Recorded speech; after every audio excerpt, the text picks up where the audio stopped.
think a person who wants to use a woman's bathroom, who identifies as transgender, really does think of themselves as a female. So how we go about trying to,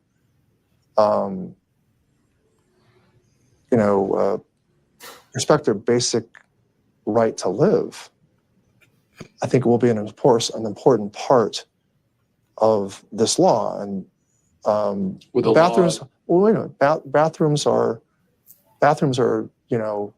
where you want to take this conversation, instead of the basic right to just life, is something that I'm kind of mystified that you're kind of not focusing on first, that we're going straight to the controversy over bathrooms. So, you know what? I think this interview is over. Yeah, I think we're gonna. I think this interview is over. I just had one last question. No, the interview's over. He wants to know cameras. what is a woman? Please turn off the cameras. Excuse me. So we're gonna end the interview. If you guys could please pack up and return the office exactly. I just wanted to know. Okay, I came all this way to know what. Thank you. Oh my gosh. Yeah, and then he says, I came all this way to know what a woman is. And she says, you're not going to find out today. And so the thing is I went to Congressman Takano's town hall because he won't debate me. He refused to accept the debate through UCR, refuses to accept the debate through RCC, refused to accept the debate through Calvary Chapel. I want this man to show up in the same room as me and in front of his constituents and just answer for things like this, because this is very simple stuff. It's low-hanging fruit. I don't even really like talking about this, to be honest with you. But the thing is it's so ridiculous that he's pushed this far, that there was a gentleman that stood up at his town hall. He raised his hand and he said, I have two daughters that are high school athletes, and they've both gotten college scholarships to go and do track and field next year. And they're worried that, and this is what he said, a woman who is not born a woman is going to come into track and field and compete with them.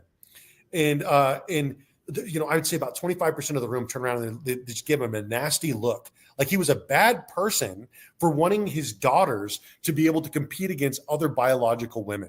When in a sport like track and field, which there is a drastic difference. It's not like we're talking about, checkers or something like that. Or golf even golf. I mean, it's absolutely wild to put.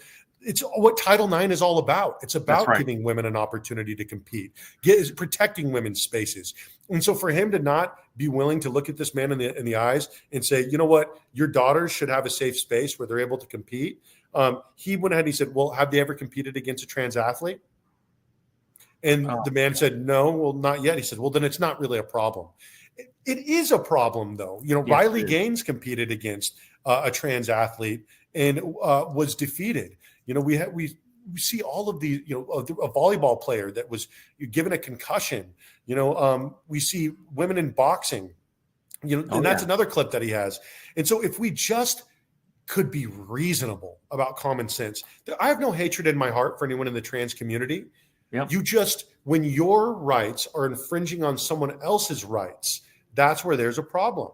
And so as an adult, you should be able to do whatever it is that you want to do with other consenting adults, but you should not be able to go into protected spaces for women like bathrooms or locker rooms, or to compete in sports against other, women, because those rights were fought for by women.